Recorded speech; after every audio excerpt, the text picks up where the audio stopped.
I never imagined that a simple lunch delivery would unravel the carefully constructed lies of my entire marriage.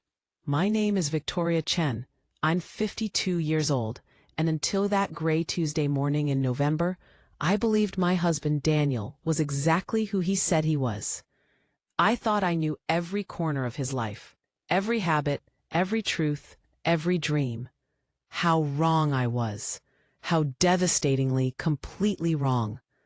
Looking back now, I can see there were signs, small inconsistencies that I dismissed, explanations that didn't quite add up, moments when Daniel's eyes would shift away from mine just a fraction too quickly. But when you love someone, when you've built a life with them over 25 years, you want to believe. You choose to believe. And that choice, that simple act of faith, can become the foundation of your own destruction. It started innocently enough, a way most life-changing moments do. Daniel had been leaving early for work and coming home late, claiming his new position as Chief Financial Officer at Westridge Industries demanded more of his time. The promotion had come 6 months earlier, celebrated with champagne and a quiet dinner at our favorite restaurant. I'd been so proud of him, so supportive of this new challenge. And then I understood the demands of his position, or at least I tried to.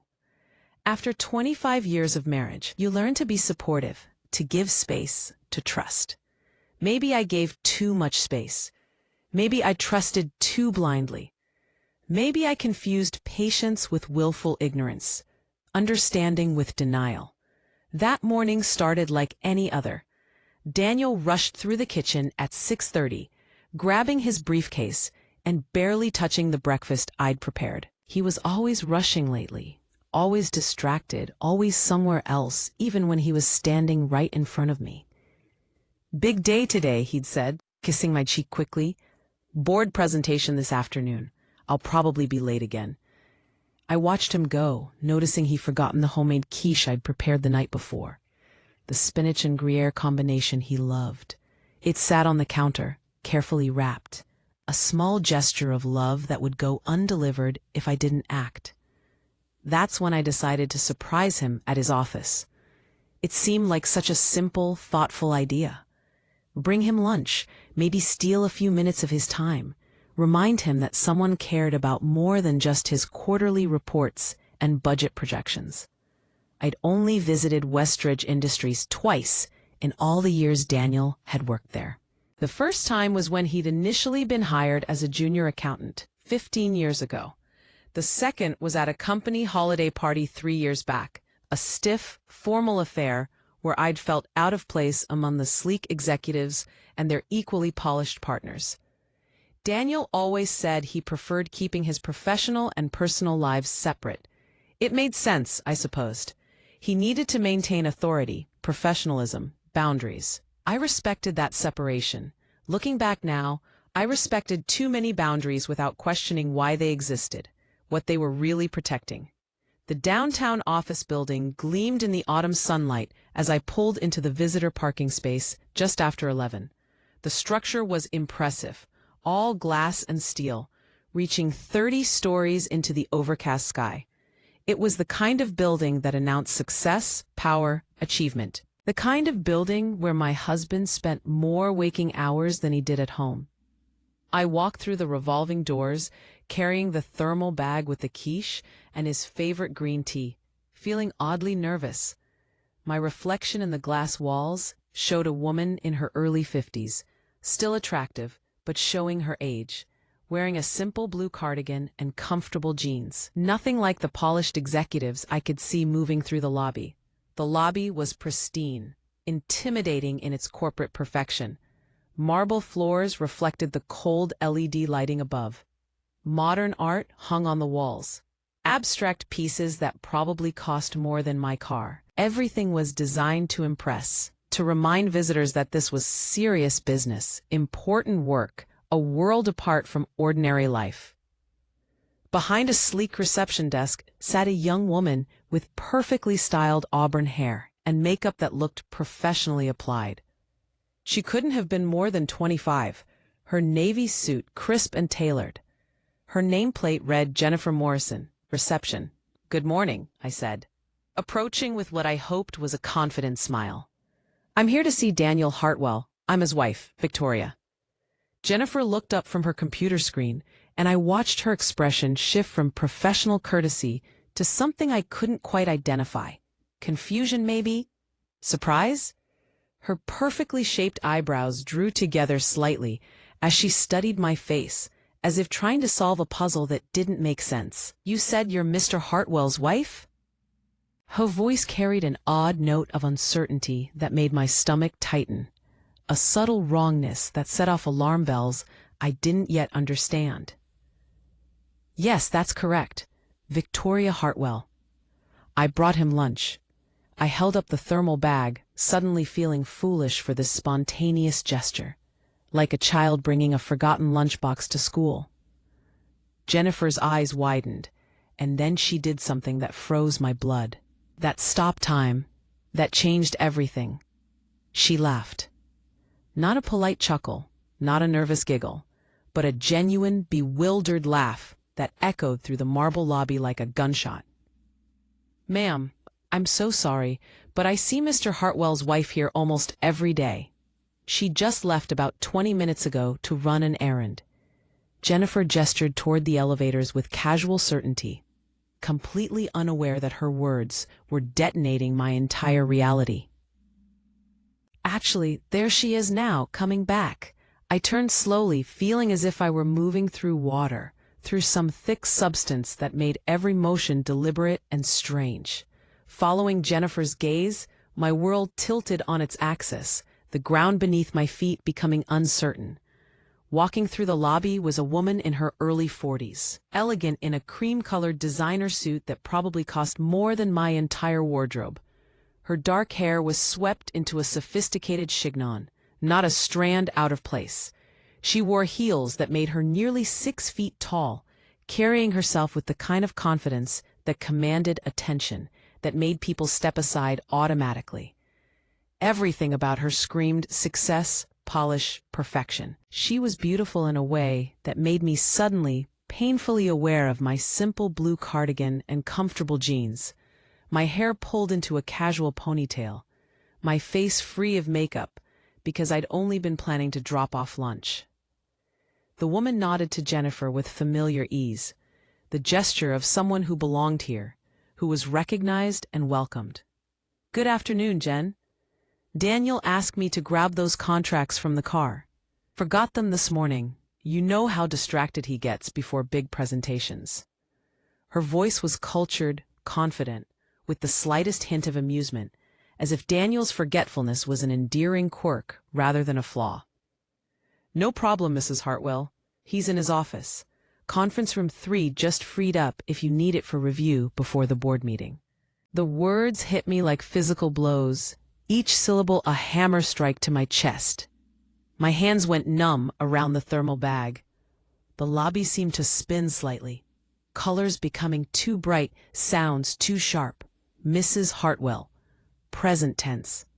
Not was married, not claims to be married, but a simple, matter-of-fact statement delivered with absolute certainty. Jennifer believed this woman was Daniel's wife, with the same casual confidence most people believe the sun will rise tomorrow. Jennifer was looking between the elegant woman and me now, genuine confusion creasing her young face. The professional mask was slipping, replaced by uncomfortable bewilderment. "Ma'am, I'm sorry, but are you sure you're Mrs. Hartwell's wife? Because Mrs. Hartwell here has been married to him for years. I've been working this desk for 18 months and she's here constantly." The woman, this other Mrs. Hartwell, paused mid-stride. Her attention drawn to our conversation, she turned fully toward us. When her eyes met mine, I saw something flicker across her face. Not guilt, not surprise, but something harder to define. Recognition, perhaps, and beneath that, calculation, assessment, the look of someone quickly analyzing a situation and determining the best response. "Is there some kind of problem here?" Her voice was smooth, controlled. The voice of a woman accustomed to managing difficult situations, to handling complications with efficiency. In that moment, something cold and clear passed through my shocked mind. Every instinct screamed at me to explode, to demand answers, to create the scene this situation deserved. To shout that I was Daniel's wife, that I'd been married to him for 25 years, that this was impossible, insane, wrong.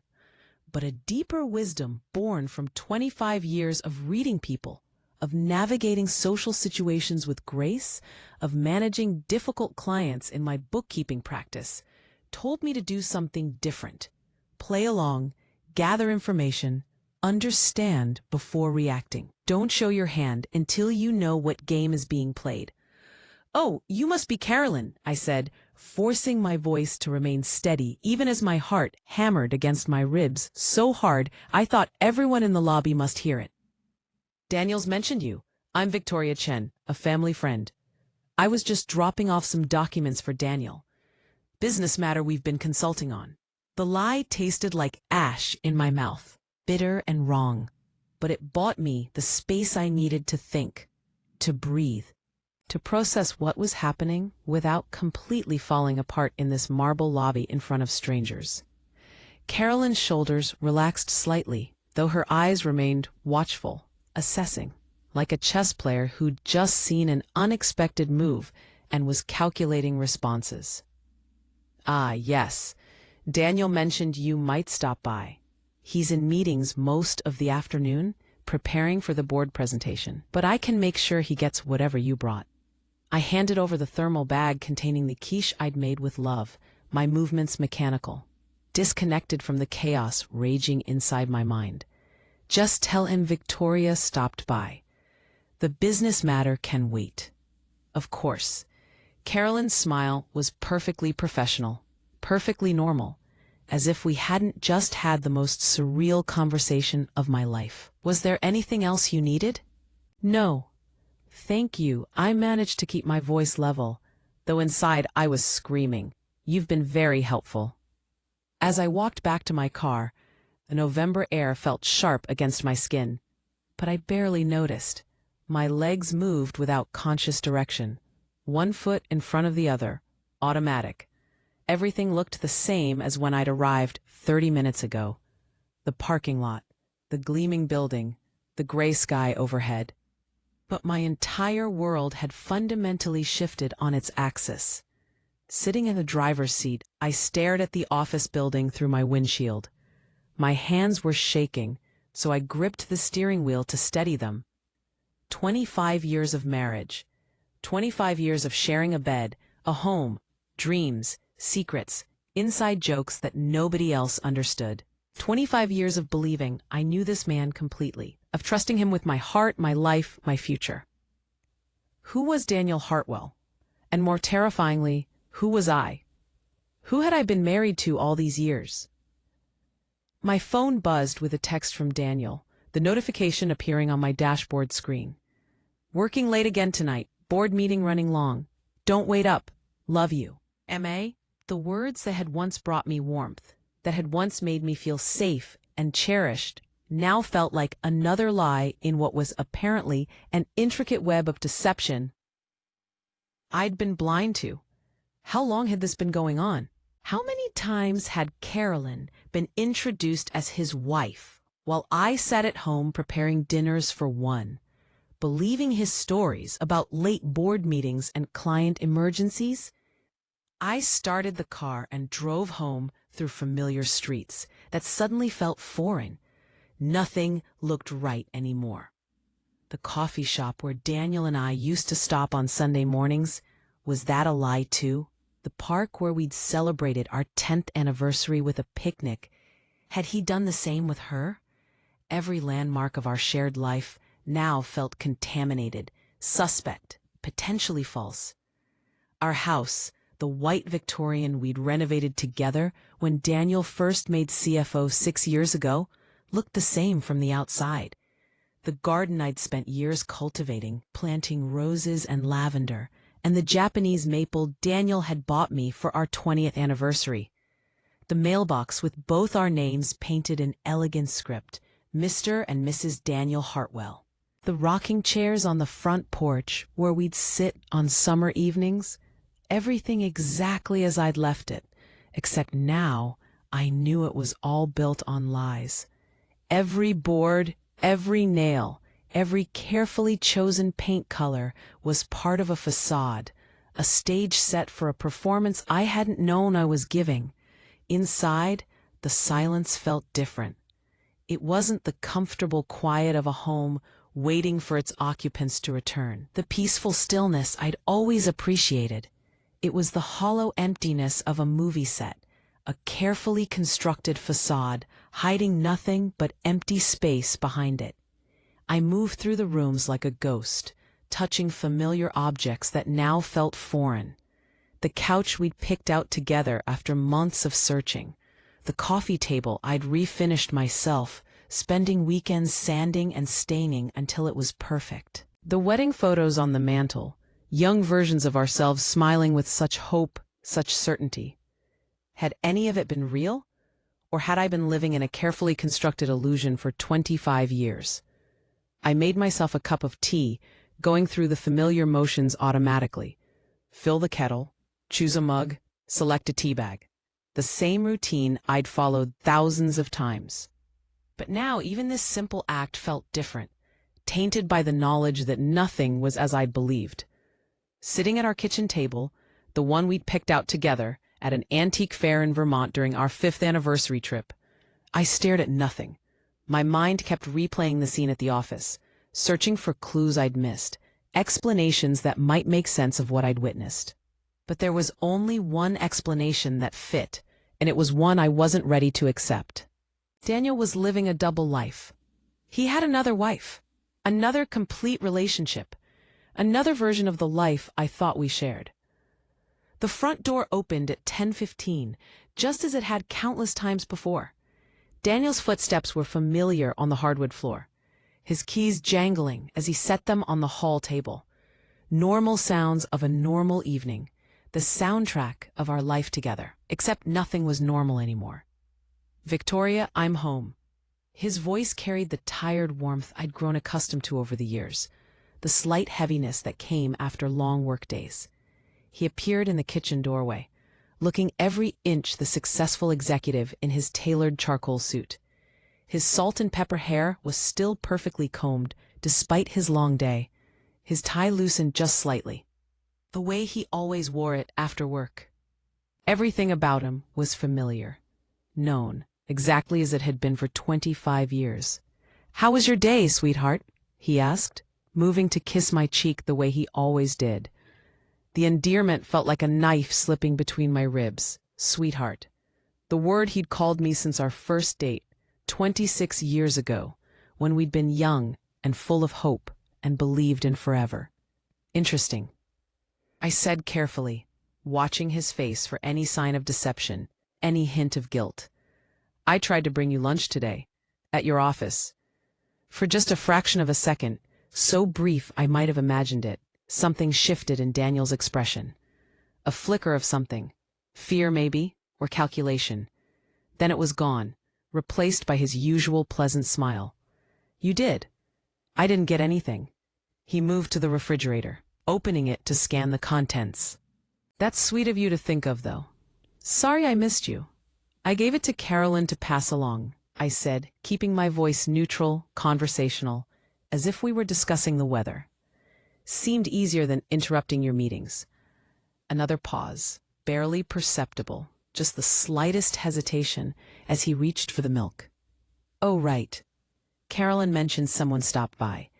I was in back-to-back meetings all afternoon. Preparing for the board presentation. Must have missed it." He poured himself a glass of milk, his movements casual. "What made you decide to visit?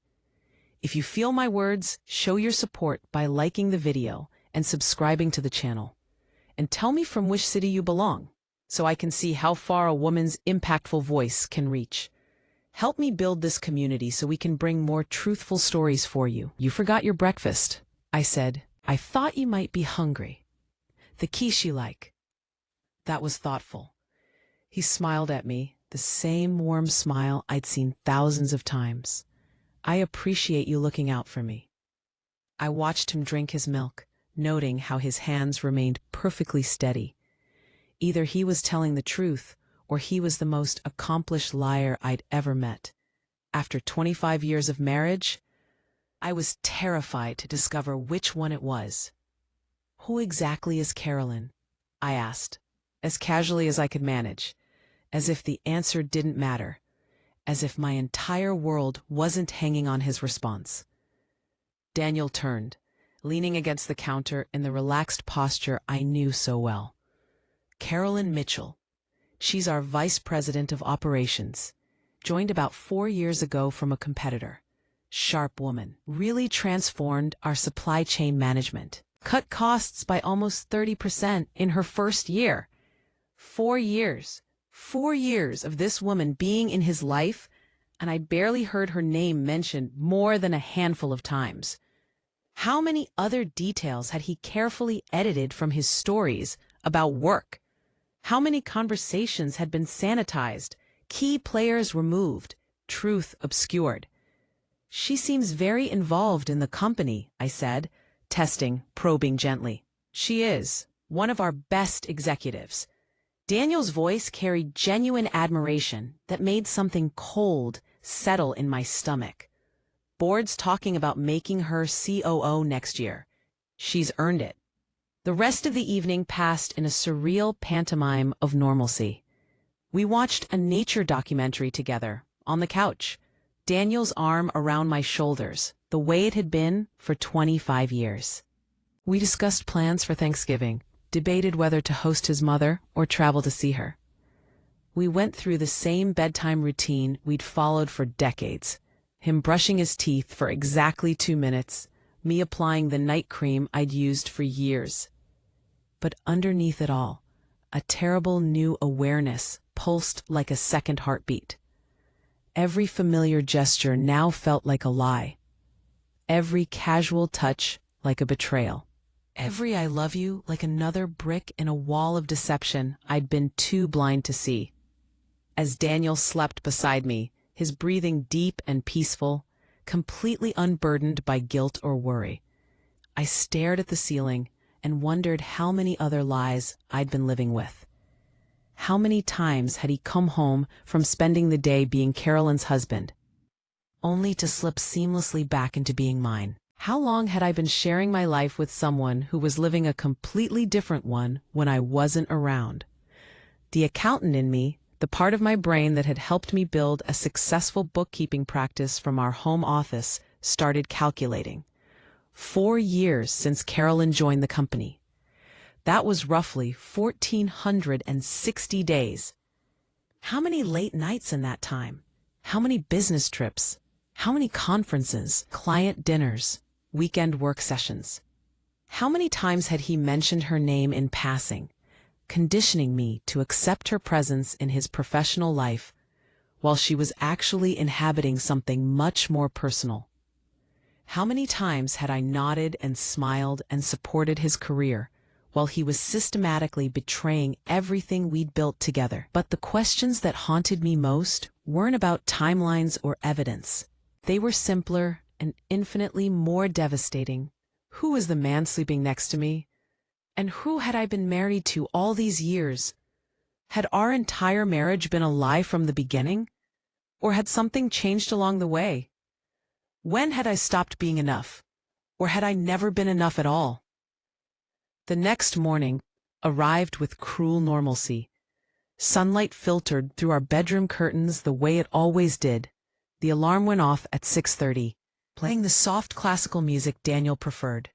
He woke, stretched, kissed my forehead with the same gentle affection he'd shown for 25 years. "Morning, beautiful," he said, the greeting he'd given me almost every morning of our marriage.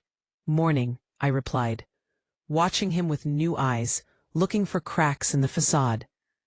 Daniel went through his morning routine with the precision of long habit. Shower for exactly 12 minutes. Shave. The expensive cologne I'd bought him for his birthday. Navy suit, white shirt, burgundy tie. Everything perfect. Everything normal. Everything exactly as it had been for years. He kissed my forehead before leaving for work. The same gentle kiss he'd given me yesterday. The same gesture of affection that had once made me feel cherished. "Big day," he said. "The board presentation's at 2. I'll text you when it's over." "Good luck," I said automatically. "You'll be great." I watched him leave, listening to the garage door open and close, the sound of his car starting, the familiar routine of another day beginning. Then I sat at our kitchen table, with my coffee growing cold, and stared at the space he'd occupied. For the first time in my 15-year bookkeeping practice, I called my assistant and told her I'd be working from home all week. I couldn't face discussing tax returns and financial statements with clients when my own financial reality had just been revealed as a complete fiction. Instead, I sat at our kitchen table and began to methodically examine the life I'd thought I knew. By noon, I'd made a decision. I couldn't confront Daniel yet, not without understanding the full scope of what I was dealing with. I needed evidence, documentation, proof of what I discovered. The accountant in me demanded thorough records before taking action. I started with the obvious places. Daniel's home office, the converted bedroom where he sometimes worked in the evenings, where he'd spent countless hours on his laptop while I watched television in the living room. The mahogany desk we'd bought together 10 years ago held the usual accumulation of work life, papers neatly stacked in file folders, company letterhead, business cards from clients I recognized from his stories, his extra laptop, the one he used when his work computer was being updated. A drawer of office supplies organized with the precision that had first attracted me to him, the quality I'd admired in a man who seemed to have his life together. Everything was exactly what it should be for a CFO who occasionally brought work home. But then I found something that made my hands tremble, that made my breath catch in my throat. Tucked in the bottom drawer, beneath a stack of old tax returns from years ago, was a credit card statement for an account I'd never seen before. The statement was for an American Express Platinum card opened 4 years ago. 4 years, the same time frame as Carolyn's employment at Westridge. That couldn't be a coincidence. I studied the charges with the trained eye of an accountant, seeing patterns and stories in the numbers.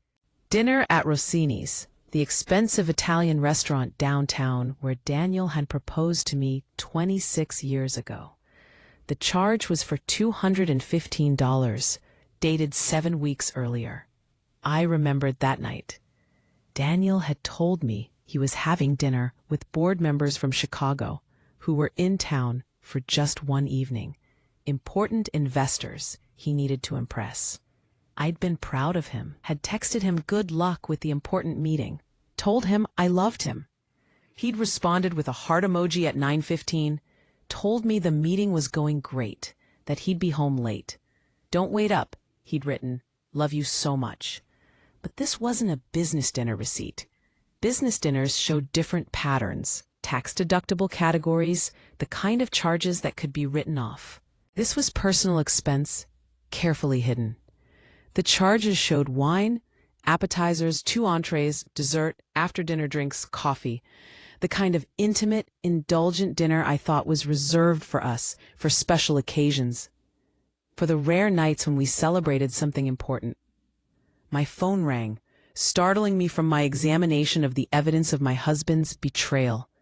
Daniel's name appeared on the screen, his smiling photo from our vacation in Hawaii 3 years ago. "Hi, honey," I answered, surprised by how normal my voice sounded, despite the credit card statement trembling in my hands, despite my heart hammering in my chest. "Hey, sweetheart, just wanted to check in before my presentation. You sounded a little quiet this morning."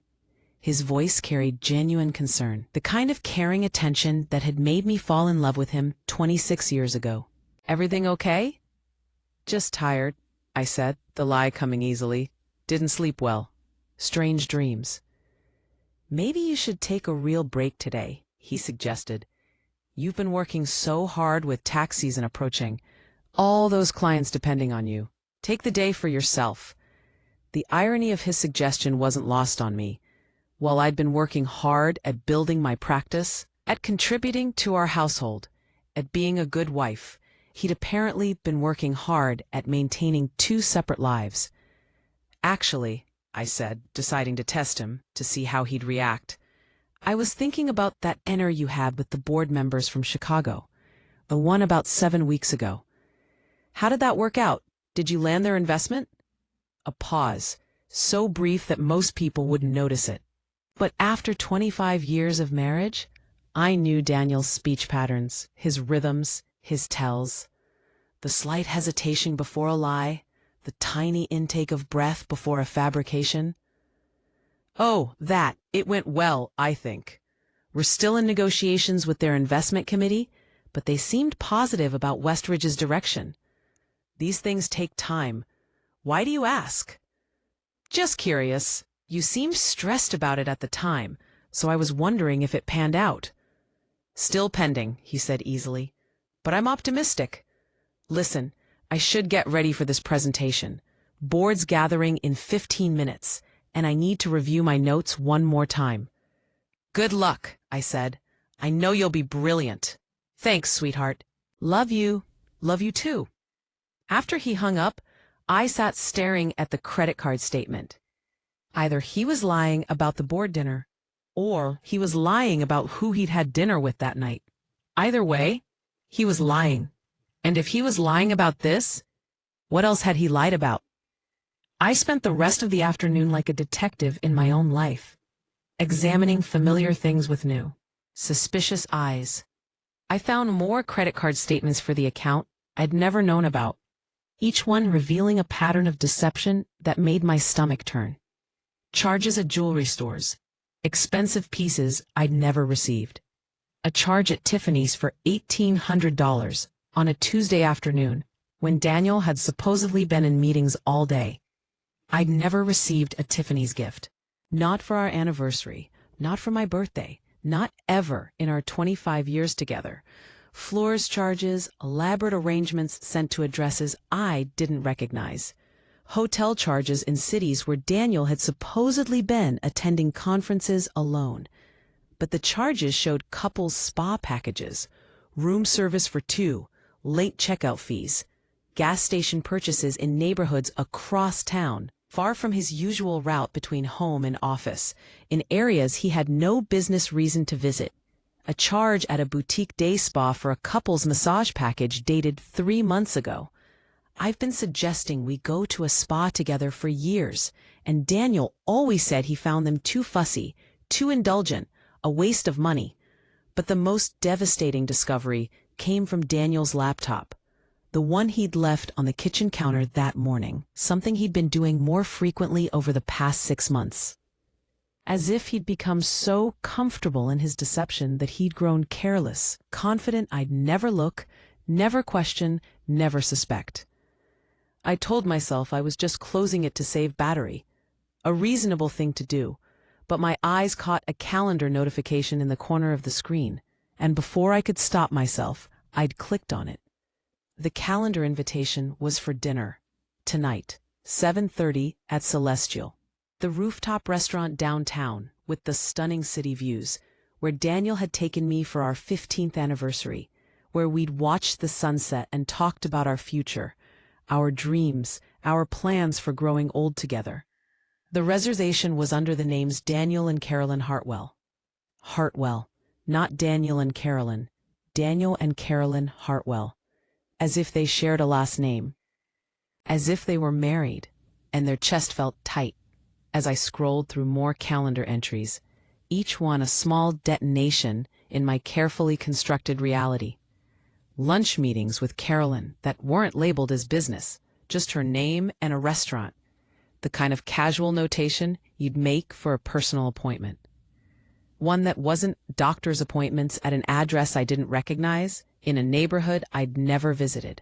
Scheduled during work hours when Daniel would normally be at the office. Dentist appointments he'd never mentioned to me, even though I'd always kept track of our medical schedules, always reminded him when it was time for his checkup. Dentist appointments 2 months ago that Daniel had told me was a financial conference in Austin. I'd encouraged him to go, said it would be good for his career.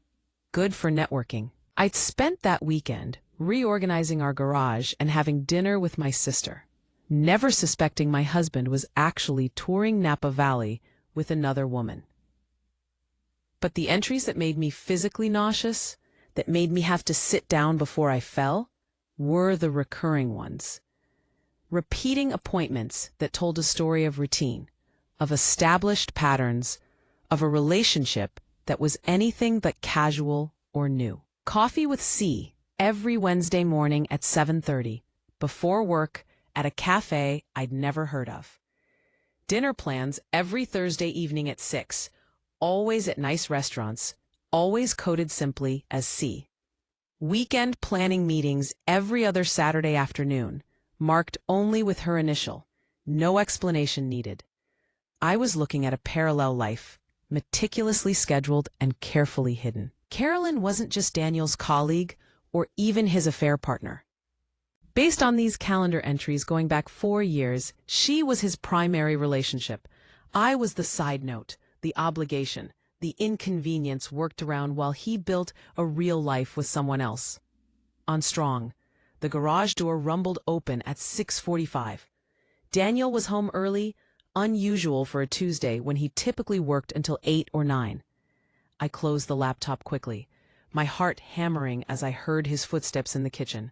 As I tried to compose my face into something that wouldn't betray what I'd discovered.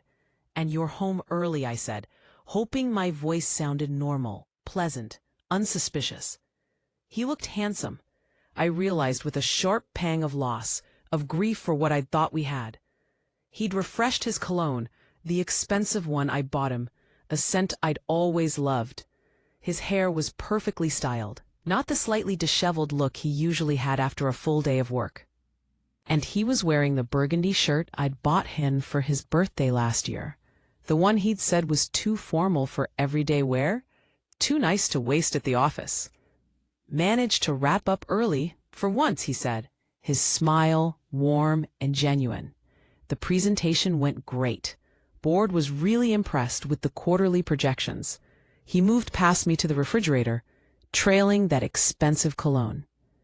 "I thought maybe we could grab dinner out tonight. It's been too long since we did something spontaneous, just the two of us." The lie was so smooth, so perfectly delivered, that if I hadn't seen the calendar invitation, I might have believed it. I might have been thrilled by his suggestion, grateful for this unexpected attention. I would have rushed to change clothes, put on makeup, felt special that my busy, successful husband was making time for me. "Where did you have in mind?" I asked, my voice steady despite the chaos inside, despite knowing exactly where he was planning to go and who he was planning to meet. "Oh, I don't know. Maybe that new steakhouse on Riverside. Or we could try something completely different, something we've never done before." He was checking his phone as he spoke, his fingers moving quickly across the screen, typing something I couldn't see from my angle. I watched him type, wondering if he was texting Carolyn, telling her he'd be a few minutes late, explaining the complication of his wife wanting attention. Or was this part of some elaborate game I couldn't even begin to understand? Was he enjoying the deception, the thrill of juggling two women, two lives, two complete realities? "Actually," he said, looking up from his phone with what appeared to be genuine disappointment, his expression perfectly calibrated to convey regret, "I just remembered I have that conference call with the Singapore office. It completely slipped my mind with all the preparation for the board presentation." He shook his head ruefully, playing the part of the forgetful, overworked executive. "These international calls are impossible to reschedule. Time zones. You know," I asked, testing him. "What time is your call?" I asked, testing him, watching his face. 8 o'clock. Could run until 10 or 11, maybe later. You know how these Asian market calls go. They want to discuss every detail." He was already moving toward the stairs, toward our bedroom where he kept his casual clothes. "I'll probably just grab something quick at the office cafeteria before the call. Don't wait up. You should do something nice for yourself. Take a long bath or watch one of those shows I know you like." I nodded, playing my part in this elaborate deception, this theater of lies. I'll make myself something here. He paused at the bottom of the stairs, turning back to look at me with what appeared to be genuine affection, his eyes soft. You're so understanding, Victoria. I really am lucky to have you. Not every woman would be so supportive of the demands of my job. The words that should have warmed my heart instead felt like ice picks, each one piercing something vital.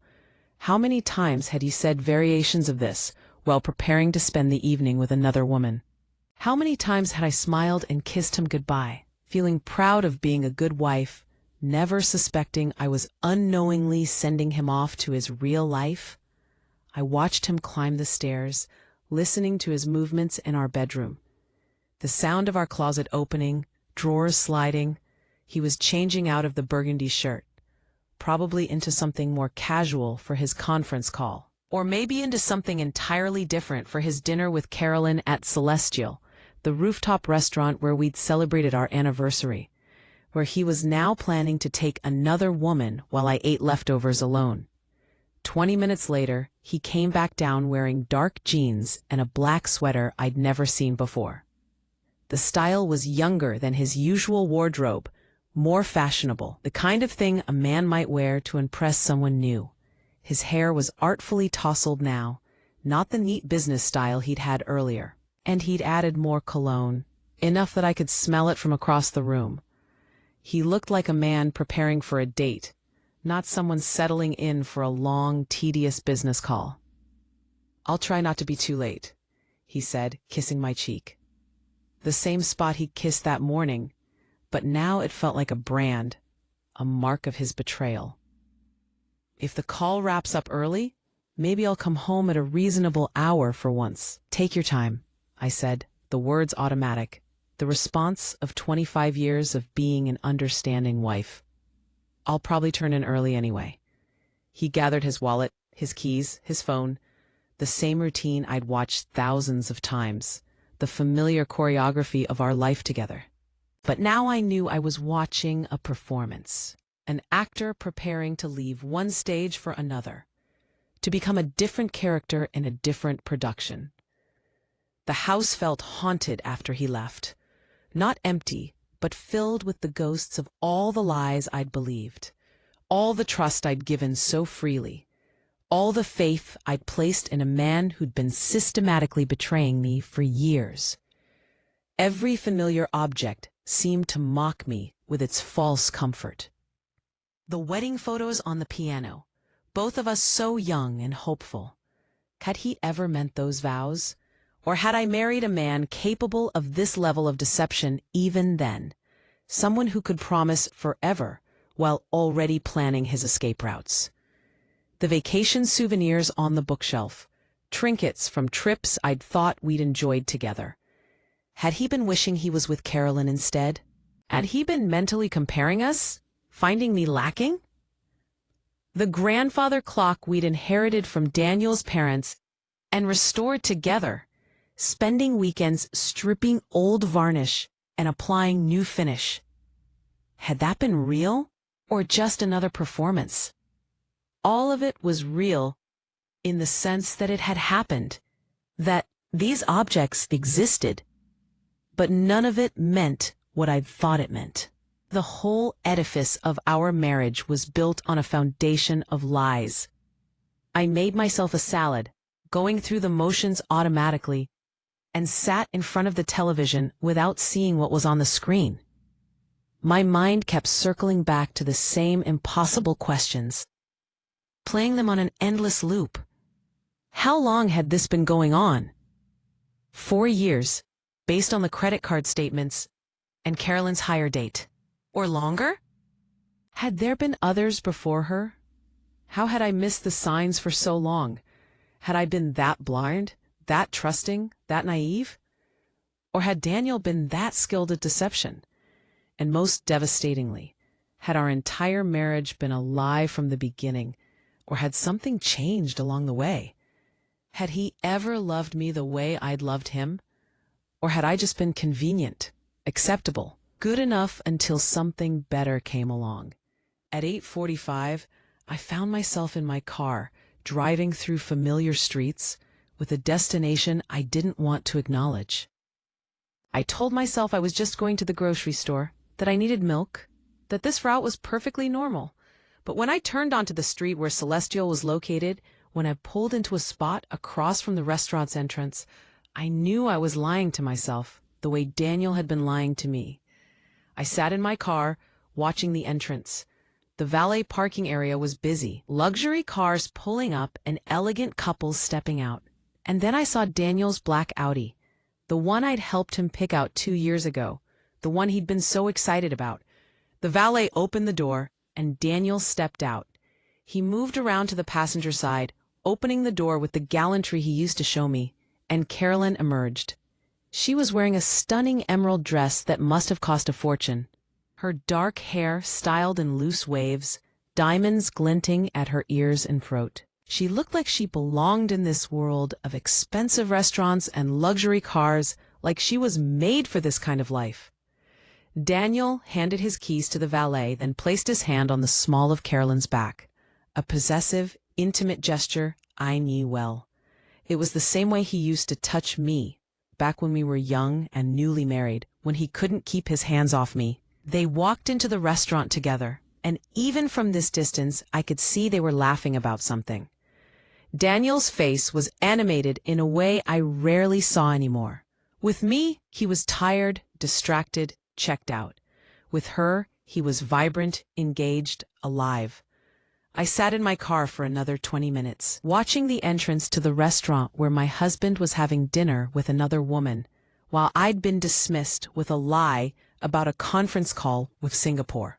The last thread of hope I'd been clinging to snapped. They were in there right now, sharing the same kind of romantic dinner I thought was exclusive to our marriage. Was he ordering the same wine we'd shared on our anniversary? Was he telling her he loved her? Was she laughing at his jokes, the way I used to, before I became too familiar, too boring, too known? Were they planning a future that didn't include me? I drove home in a daze, the weight of my new reality settling around me like a heavy, suffocating blanket. My husband of 25 years wasn't just having an affair. He was living a complete double life, so seamlessly integrated that I'd been completely blind to it. The man I'd thought I knew better than anyone was a stranger. The marriage I'd believed was solid, built on years of shared history and trust, was apparently just the cover story for his real relationship. I was the wife at home, the acceptable public face, the woman who managed the house and asked no inconvenient questions. Carolyn was the real relationship, the one he dressed up for, the one he made him laugh, the one he made time for. But perhaps the most shattering realization was this: I had no idea how long I'd been living this lie, and I had no idea what to do about it. The foundations of my entire life had been revealed as rotten, and I was standing in the ruins without a blueprint for rebuilding. The revelation came 4 days later, on a Saturday afternoon, when I was supposed to be at my sister's house, helping her plan a baby shower. Instead, I'd called Elena and told her I was sick, that I'd make it up to her later. I was organizing the hall closet, something I did twice a year as part of my systematic approach to household management. It was mindless work that let me think, that kept my hands busy while my mind processed the impossible situation I found myself in. That's when my fingers closed around a small velvet box hidden in the pocket of Daniel's old winter coat, the charcoal gray one he hadn't worn in at least 2 years. My first thought was that it might be a gift for me, perhaps for Christmas, which was only 6 weeks away. Maybe an apology gift, if he'd somehow sensed my suspicion. Maybe a guilt gift, if his conscience was bothering him.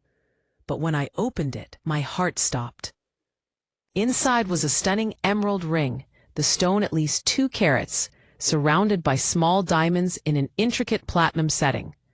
It was beautiful, clearly expensive, and nothing I would have chosen for myself. The emerald wasn't my birthstone. I'd never expressed any particular love for emeralds, and more importantly, it clearly wasn't meant for me. If it had been, it wouldn't be hidden in a coat pocket in the back of our closet. I stared at it for a long moment. this tangible evidence of Daniel's other life, and something inside me shifted from shock and grief to determination. I'd spent 4 days in a fog of disbelief and pain, trying to reconcile what I'd discovered with the life I'd thought I had. Now it was time to stop reacting and start acting. Time to gather evidence, to understand the full scope of what I was dealing with, to prepare for whatever came next. The accountant in me took over, the part of my brain that had built a successful practice through careful analysis and thorough documentation. I needed facts, evidence, proof. I needed to understand exactly what I was dealing with before deciding how to respond. That afternoon, while Daniel was supposedly at the office catching up on quarterly reports, I did something I never thought I'd do. I called my friend Linda Chen, a divorce attorney I'd known for 15 years, ever since we'd met at a women's business networking group. "Linda," I said when she answered, my voice shaking slightly despite my efforts to stay calm. "I need your help. I need a good private investigator. The best you know." There was a pause. "Victoria, is everything okay?" "No," I said simply.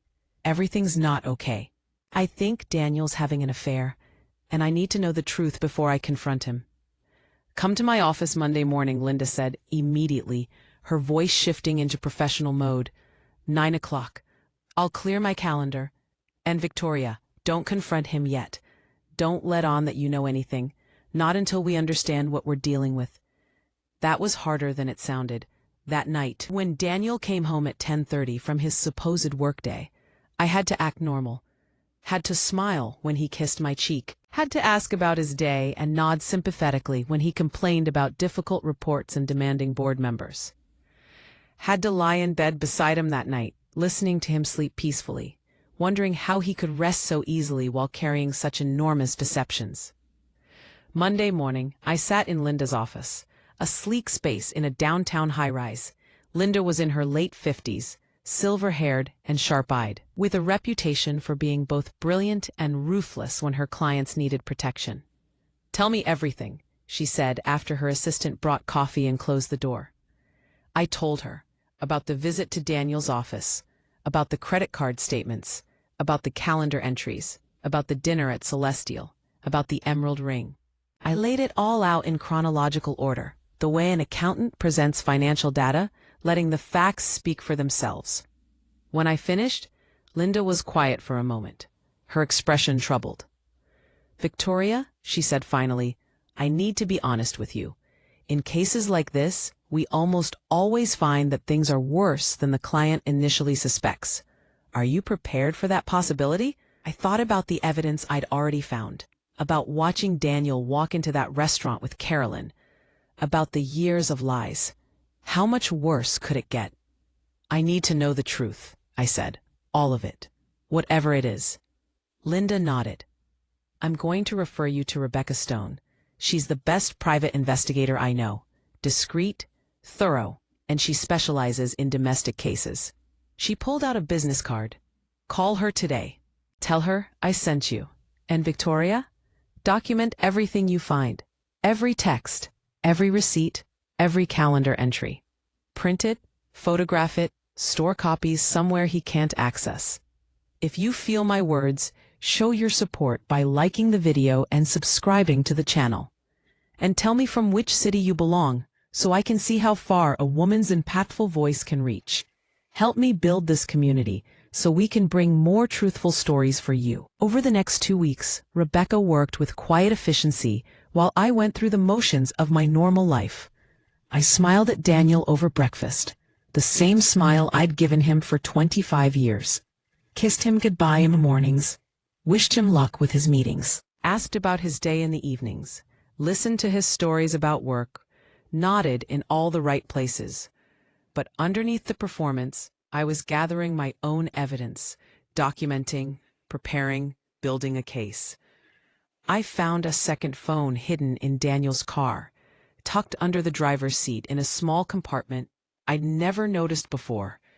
It was an iPhone, newer than the one he carried openly, with a bright blue case. The phone was locked with a passcode I didn't know, but I photographed it, noted the make and model, the phone number visible on the locked screen, and left it exactly where I'd found it.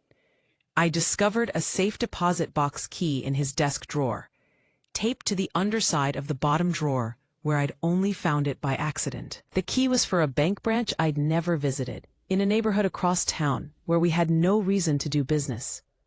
A storage unit receipt tucked into a book on his shelf revealed a facility I'd never heard of, a monthly rental he'd been paying for at least 3 years based on the dates on the receipt. A membership card for an exclusive country club where I'd never set foot, where Daniel had apparently been playing golf regularly despite telling me he'd given up the game years ago because he didn't have time for it. Each discovery was like pulling on a thread, and the more I pulled, the more the fabric of my marriage unraveled, revealing the rot beneath the pretty surface. But it was Rebecca who uncovered the truth that changed everything. That took this from a painful affair to something else entirely. She called me Anna. Thursday afternoon, 2 weeks after I'd hired her. I was at my desk in my home office, supposedly working on a client's tax return, but actually staring at the screen without seeing it. And pause. Mrs. Hartwell, Rebecca's voice was careful, professional, but with an undertone of something that made my stomach clench. I need you to come to my office. There are some things you need to see in person. Things I can't discuss over the phone. End of sentence. Strong. When? I asked, my voice surprisingly steady. End of sentence. Now, if possible. This afternoon. I've cleared my schedule. An hour later, I sat across from Rebecca in her modest office. She was in her 40s, with short dark hair and sharp eyes that had probably seen every kind of human deception. The desk between us was covered with photographs, documents, files. End of sentence. And Rebecca took a breath before she began. Mrs. Hartwell, I need to prepare you. What I'm about to show you is worse than you suspected. She spread photographs across her desk, and I felt the world tilt beneath me. Daniel and Carolyn at a restaurant, sitting close, holding hands. Daniel and Carolyn walking hand in hand through a park I didn't recognize, her head on his shoulder. Daniel and Carolyn entering a house in an upscale neighborhood on the other side of the city. A beautiful 2-story colonial with manicured landscaping. They're living together, Rebecca said quietly, watching my face. This house, they bought it 2 years ago. It's in both their names. Joint ownership. I stared at the photographs, my mind struggling to process the information. Living together. Not just dating.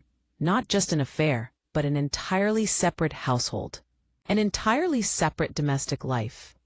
There's more, Rebecca continued, opening a folder with the careful movements of someone handling explosives. I pulled property records, financial statements, everything I could access legally. She paused, her expression genuinely sympathetic. Victoria, they're married. Daniel and Carolyn got married 18 months ago in a small ceremony in Nevada. Las Vegas, actually. The words didn't make sense at first. They bounced off my comprehension like stones off water. They couldn't make sense. You can't be married to 2 people at once. It's illegal. It's impossible. Rebecca slid a document across the desk. Marriage certificate, State of Nevada, Daniel Marcus Hartwell and Carolyn Elizabeth Mitchell, married on June 15th, 18 months ago. Legal, witnessed, filed with the state. She pulled out another document. And this is your marriage certificate with Daniel. 25 years ago. Also legal, also valid, never dissolved. Bigamy, I whispered, the word feeling foreign in my mouth, like something from a TV crime show, not from my actual life. Yes, Rebecca said gently. What Daniel has done isn't just morally wrong. It's criminally wrong. Bigamy is a felony in Texas.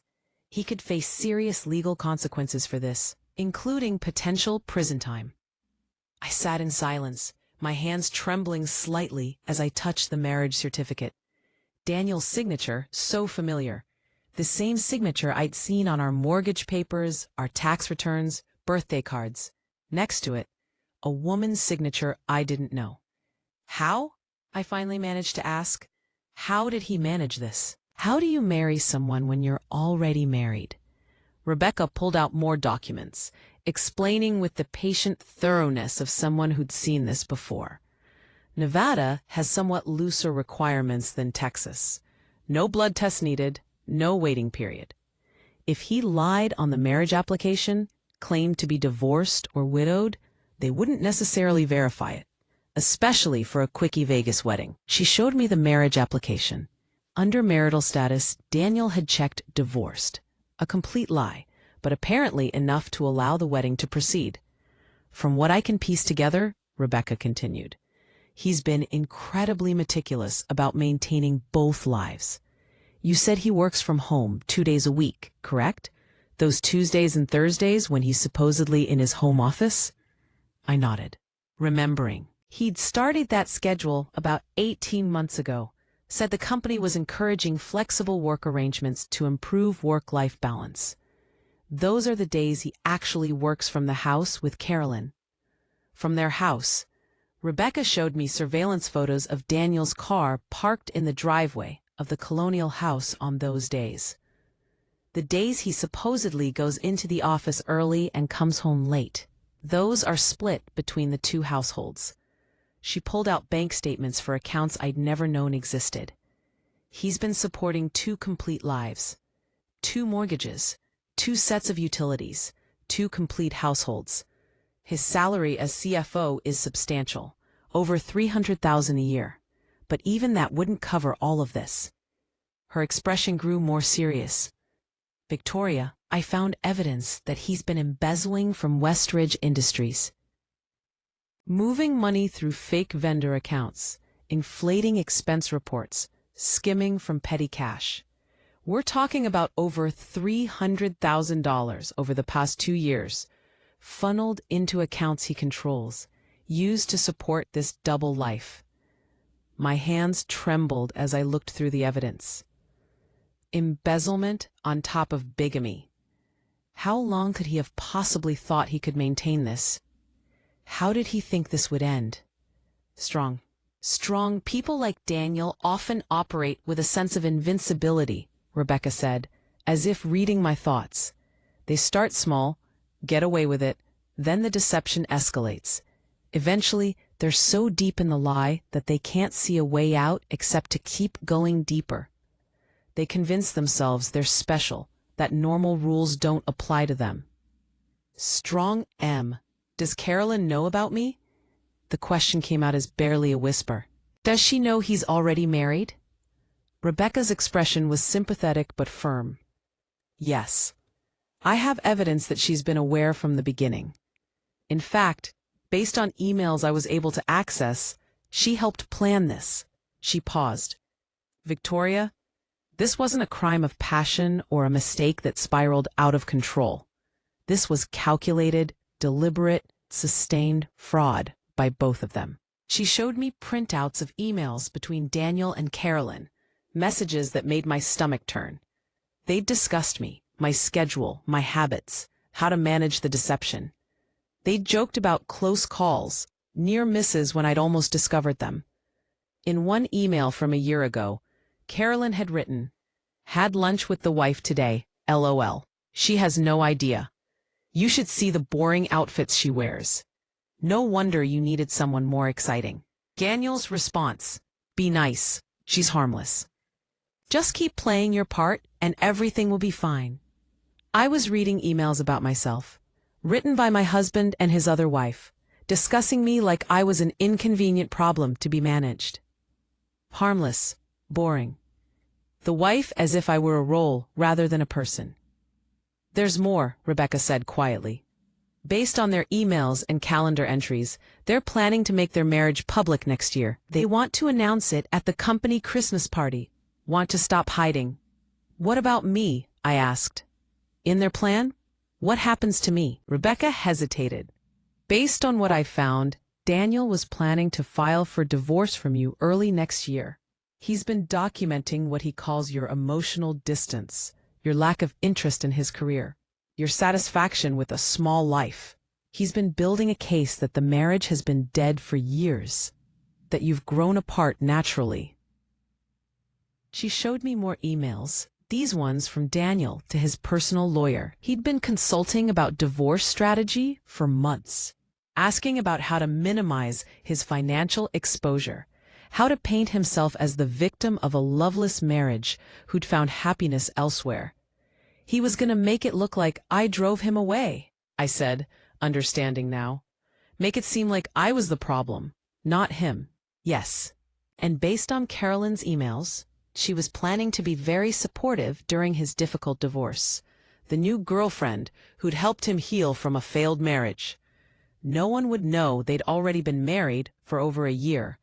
It was brilliant in its cruelty. Daniel would get to leave our marriage looking sympathetic, the devoted husband who'd tried to make it work, but finally had to choose happiness. Carolyn would be the bright new love who'd saved him from a dull existence, and I would be the boring, distant wife who'd failed to keep her husband interested. That night, I confronted Daniel with a calmness that surprised even me. I'd spent hours with Rebecca, documenting everything, making copies, storing evidence in multiple secure locations. I'd consulted with Linda about my legal options, about what came next. I was prepared in a way I'd never been prepared for anything in my life. Daniel came home at his usual time, went through his usual routine. I watched him from the kitchen, this stranger who shared my last name, who'd shared my bed for 25 years, who I'd loved with everything I had. "We need to talk," I said, placing a thick folder on the kitchen table between us. Daniel looked up from his phone, his expression shifting from casual attention to sharp awareness as he saw the folder. His face paled slightly, his body language changing in subtle ways that confirmed he knew exactly what this was about. "What's this?" he asked, but his voice lacked the confusion it should have carried. "I know everything, Daniel." I opened the folder, showing him the top photograph, him and Carolyn entering their house together. "I know about Carolyn. I know about the house. I know about the marriage certificate from Nevada. I know about the embezzlement from Westridge. Everything." He sank into a chair slowly, as if his legs could no longer support him. The color drained from his face completely, years seeming to add themselves to his features in mere seconds. His carefully constructed world was collapsing around him, and he knew it. "How long have you known?" His voice was barely audible. "Long enough to document everything, long enough to secure evidence, long enough to protect myself legally and financially, long enough to understand exactly what you've been doing and with whom."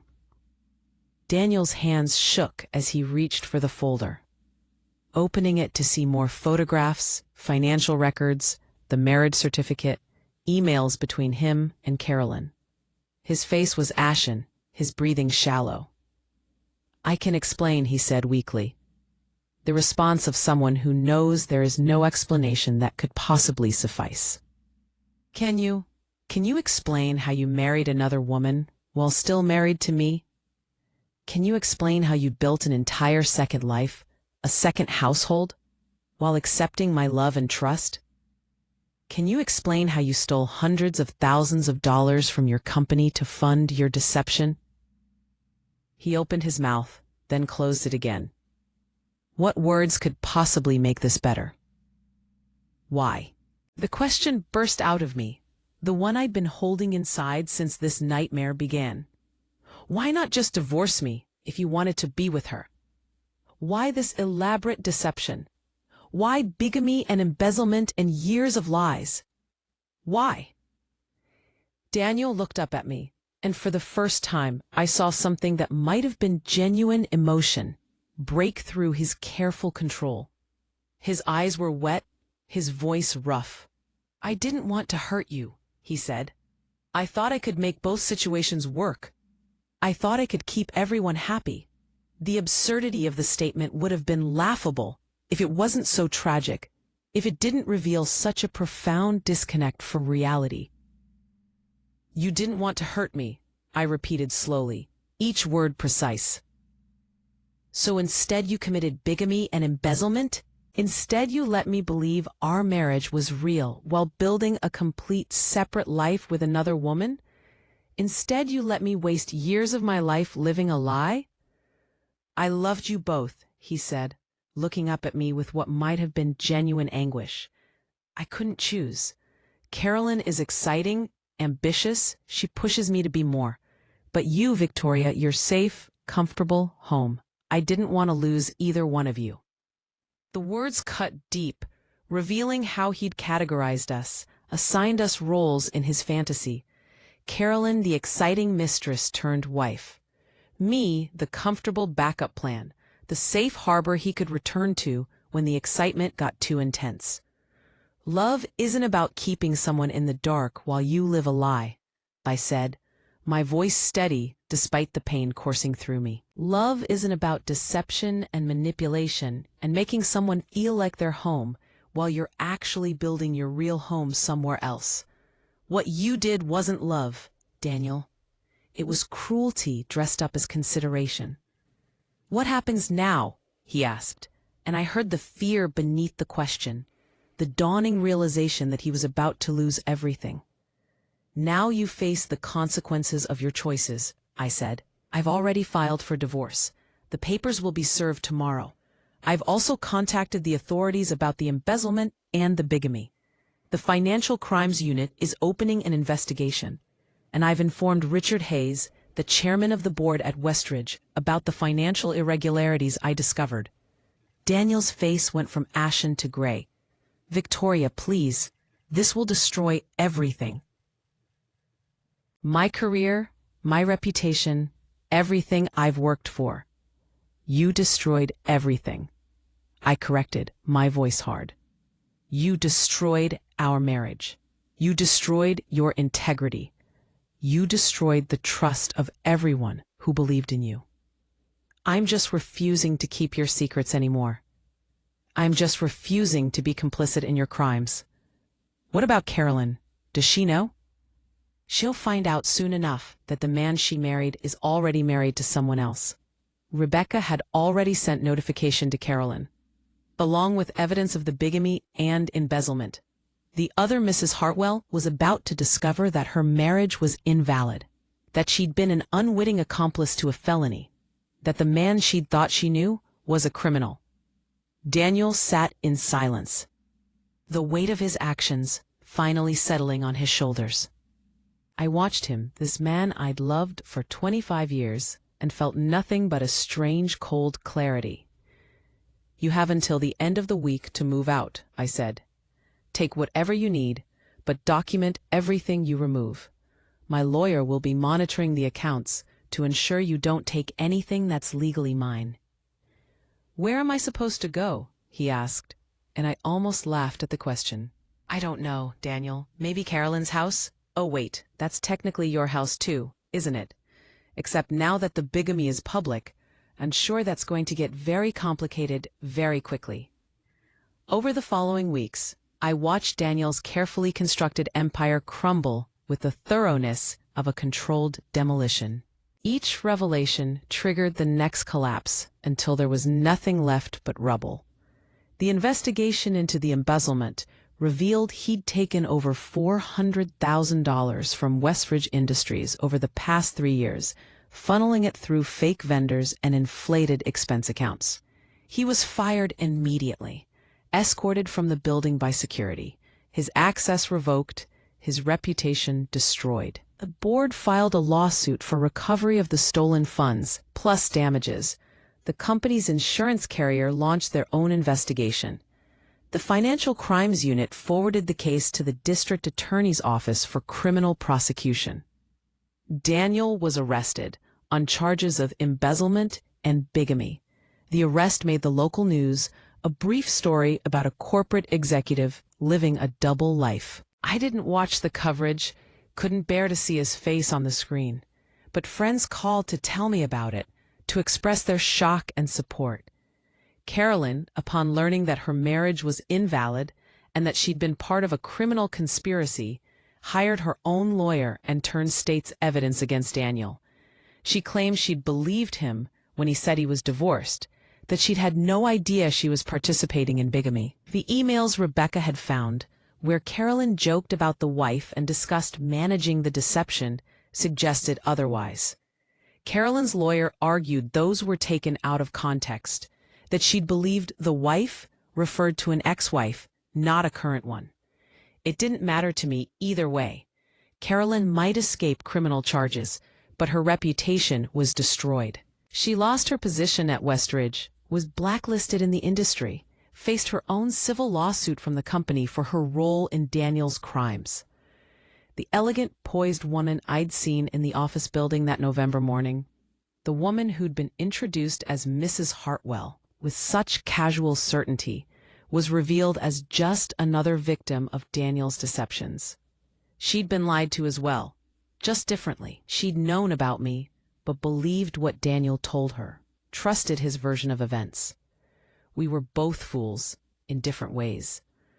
Both betrayed, both used, both caught in the web of lies Daniel had woven. I spent those weeks in a strange state of numb functionality.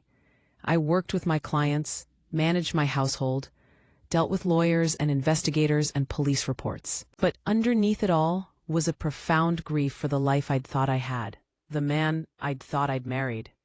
My friends rallied around me with a fierceness that surprised and sustained me. Linda guided me through the legal proceedings with expert care, ensuring I was protected at every step. My sister Elena flew in from Seattle and stayed for 3 weeks, helping me sort through 25 years of shared possessions, deciding what to keep and what to discard, what had meaning and what was just debris from a collapsed life. But it was Margaret Wu, a client who'd become a friend over the years, who helped me begin to heal. She was a widow who'd lost her husband to cancer 3 years earlier, and she understood grief in a way most people didn't. "Victoria," she said one afternoon as we sat in my garden, drinking tea among the roses I'd planted, "you're not just mourning the loss of your marriage, you're mourning the loss of who you thought you were. The loss of the story you believed about your life. That's a special kind of grief that most people don't understand." Present tense, O-M. Pro-woman. I wasn't just losing Daniel, though that would have been devastating enough. I was losing my identity as his wife, my belief in my own judgment, my confidence in my ability to recognize truth from lies. I was losing the story I'd told myself about my life, about who I was and what I'd built. But slowly, day by day, something else began to emerge from the grief. A strange sense of liberation. For the first time in 25 years, I wasn't adjusting my life around Daniel's needs, his schedule, his preferences. I wasn't waiting for him to come home, wondering if he was really where he said he was, measuring my worth against his satisfaction. I was just Victoria, not Daniel's wife, not the woman who'd been deceived, not half of a couple, just myself, whole and complete. I started making changes, small ones at first, then larger. I redecorated the bedroom, removing everything that reminded me of Daniel. I sold our bed and bought a new one just for me. I repainted the walls colors I loved, hung art I've always wanted but thought Daniel wouldn't like. I expanded my bookkeeping practice, taking on more interesting clients, projects that challenged me in ways I hadn't been challenged in years. I started teaching financial literacy classes at the community center, helping other women understand their finances so they wouldn't find themselves as blindsided as I'd been. I joined a book club, took a pottery class, started going to yoga, activities I'd avoided because Daniel found them boring, because he'd made me feel silly for wanting such simple pleasures. And slowly, I started to remember who I'd been before I became Mrs. Daniel Hartwell, the woman who'd loved books and art, who'd dreamed of traveling, who'd had ambitions beyond being someone's wife. 6 months later, I stood in the kitchen of my new apartment, making tea and watching the sunrise through windows I'd chosen in a space that was entirely mine. I'd sold the house, unable to live surrounded by memories of a marriage that had never been what I thought. The profit combined with my share of Daniel's remaining assets after the lawsuits and restitution, gave me financial security I'd never had before. More importantly, it gave me freedom. The divorce had been finalized 3 weeks earlier. Daniel had lost everything in the settlement. Between the criminal restitution, the civil lawsuits from both Westridge Industries and Carolyn's lawyer, and the divorce settlement that heavily favored me given his fraud and bigamy, he was facing financial ruin. He'd also been sentenced to 3 years in prison for the embezzlement. The bigamy charges had been dropped as part of a plea deal, but the embezzlement was federal, serious, unavoidable. I should have felt satisfaction, perhaps even triumph. But mostly I felt a quiet, profound relief. The weight of living a lie, even unknowingly, had been lifted. The constant vigilance, the subtle anxiety I hadn't even recognized as abnormal, was gone. I'd started dating, though cautiously. Thomas Chen was a professor of literature I'd met at the community center where I taught my financial classes. He was gentle, thoughtful, with kind eyes and an easy laugh. He appreciated conversation about books and music, enjoyed quiet dinners and long walks. He found my independence attractive rather than threatening, my ambition admirable rather than excessive, my contentment with simple pleasures charming rather than limiting. His uncomplicated honesty was a revelation after years of deception. When he said he'd be somewhere, he was there. When he made a promise, he kept it. When he said he loved me, I believed him, because his actions matched his words. One evening, as I was preparing dinner in my small but perfect kitchen, my phone rang. Daniel's name appeared on the screen, calling from prison, the first time he'd called since his sentencing 3 months earlier. I almost didn't answer. We had nothing left to discuss, no shared obligations that required communication. The divorce was final, the property divided, the accounts separated. We were legally strangers now. But curiosity won out. I accepted the call. "Hello, Daniel." "Victoria." His voice sounded older, weathered by consequences, roughened by months in prison. "Thank you for taking my call. I wasn't sure you would. What can I do for you?" I kept my voice neutral, polite but not warm. There was a long pause filled with the hollow echo of the prison phone system. I wanted to apologize for everything. For the way I handled things, for the choices I made, for the damage I caused. I waited, saying nothing, letting the silence stretch between us. Not filling the space with forgiveness or reassurance, just letting him sit with his words. "I've had a lot of time to think," he continued, his voice heavy, "about what I did, about the lives I destroyed, about the people I hurt. You didn't deserve what I put you through, Victoria. You were a good wife, better than I deserved." "No," I agreed simply. "I didn't deserve it. I convinced myself that I could make both situations work, that I could keep everyone happy." Daniel's laugh was bitter. "But the truth is, I was just being selfish. I was thinking about what I wanted, what made my life feel exciting and full, without considering the cost to anyone else." I found myself genuinely curious about this admission, this apparent self-awareness. What's prompted this reflection? Daniel let out a sound that might have been a laugh, but held no humor. "Losing everything I thought defined me, my job, my reputation, my freedom, both my marriages, plural. Carolyn won't speak to me. You divorced me. I'm in prison, sharing a cell with a drug dealer, eating terrible food, counting down the days." He paused. "For the first time in my life, I have to sit with the consequences of my choices without any way to manipulate or control the outcome, without any way to spin the story or manage people's perceptions. I just have to face what I did and who I am." "I'm sorry you're going through that," I said, and I meant it.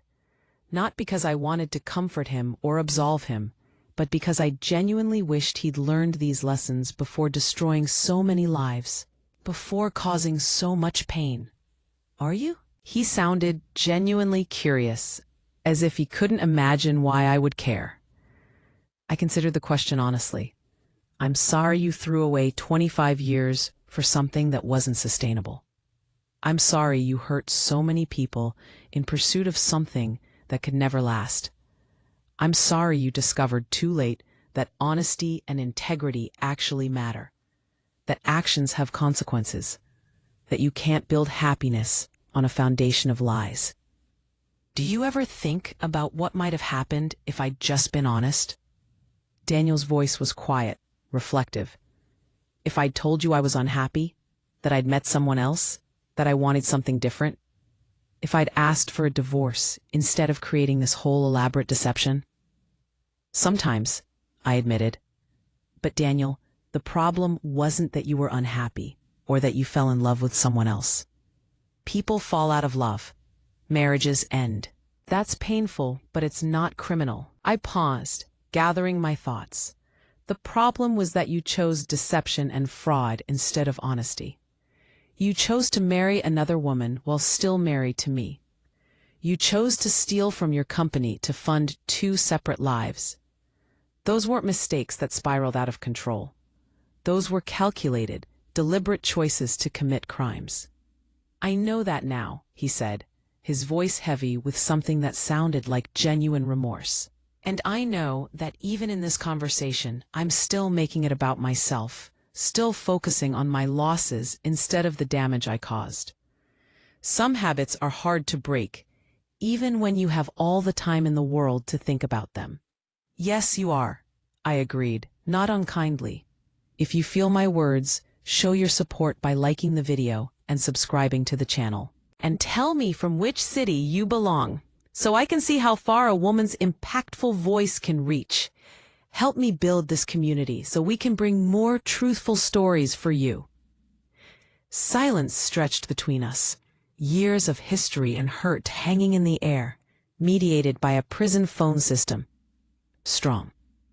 I hope you're happy, Victoria, Daniel said finally. I hope you found someone who appreciates what I was too selfish, too stupid, to value. You deserve that. I have, I said simply. His name is Thomas, and he's everything you never were.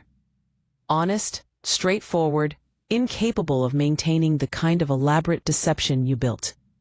He treats me like a partner, not like a role to be played or a convenience to be managed. Good. Daniel's voice was quiet. That's good. I'm glad. After he hung up, I sat on my balcony as the sun finished setting, painting the sky in shades of orange and purple and gold. I thought about the strange journey that had brought me to this peaceful evening, this quiet moment of contentment. A year ago, I'd been living a lie without knowing it, married to someone who was systematically planning a double life while accepting my love and support. I'd been the convenient wife, the acceptable public face, the woman who asked no inconvenient questions. Now I was alone, but not lonely. Starting over, but not starting from scratch. I'd learned that my capacity for trust, while it had made me vulnerable to exploitation, was also what made me capable of real intimacy with someone who shared my values. Daniel had seen my contentment with our quiet life as evidence of my limitations, my lack of ambition, my small dreams. Thomas saw it as evidence of my ability to find joy in authentic connection, rather than needing constant external validation. The difference wasn't in what I offered, but in who was receiving it. As I prepared for bed that night, I reflected on something that would have surprised the Victoria of a year ago. I was grateful for Daniel's betrayal.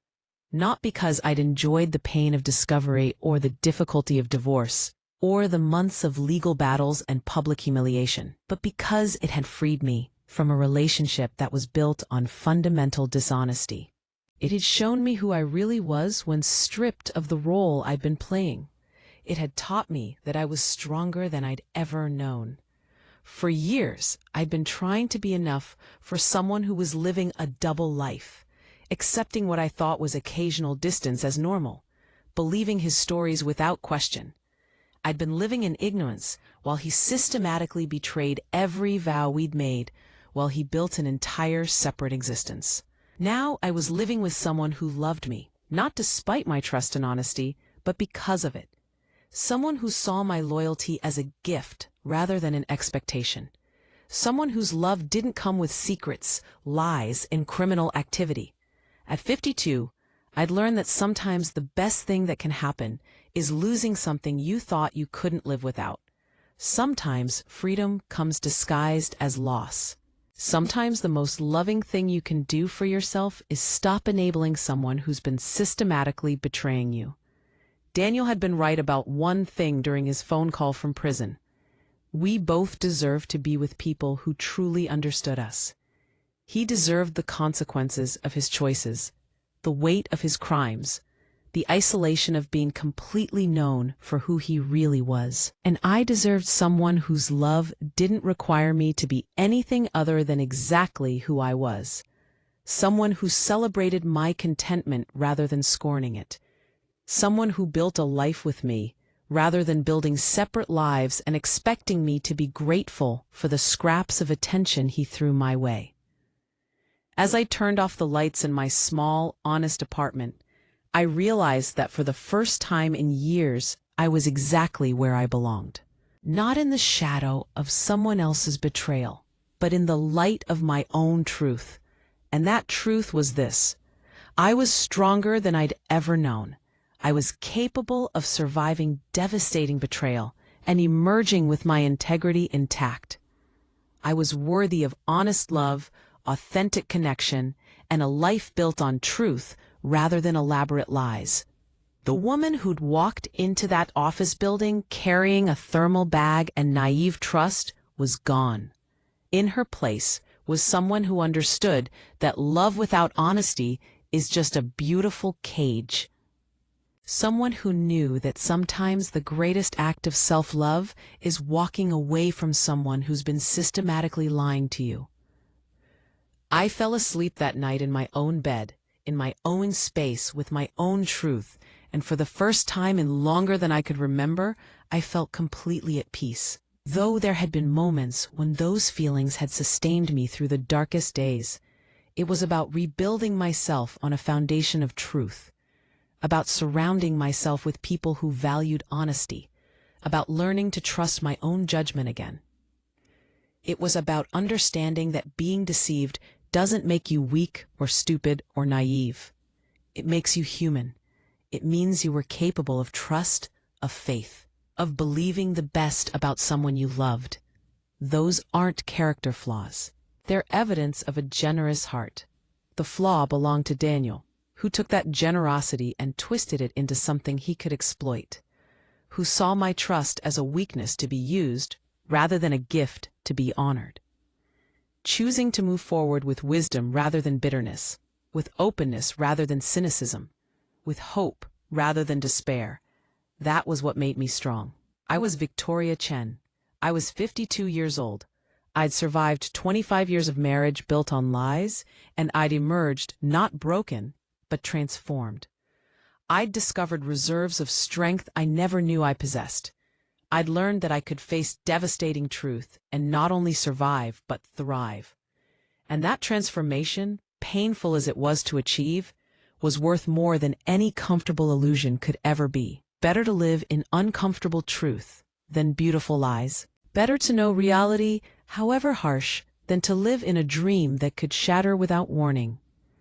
This was my story, my truth, my journey from deception to freedom, from ignorance to knowledge, from comfortable lies to difficult truth. I'd walked through fire and emerged tempered, stronger, more fully myself than I'd ever been. And I was finally, truly, completely myself. No longer someone's wife, someone's convenient backup, someone's safe harbor while they pursued excitement elsewhere. Just Victoria, whole and complete and enough. Exactly as I was, exactly as I'd always been, even when someone I loved had tried to convince me otherwise. And for the first time in my adult life, that was more than enough. It was everything.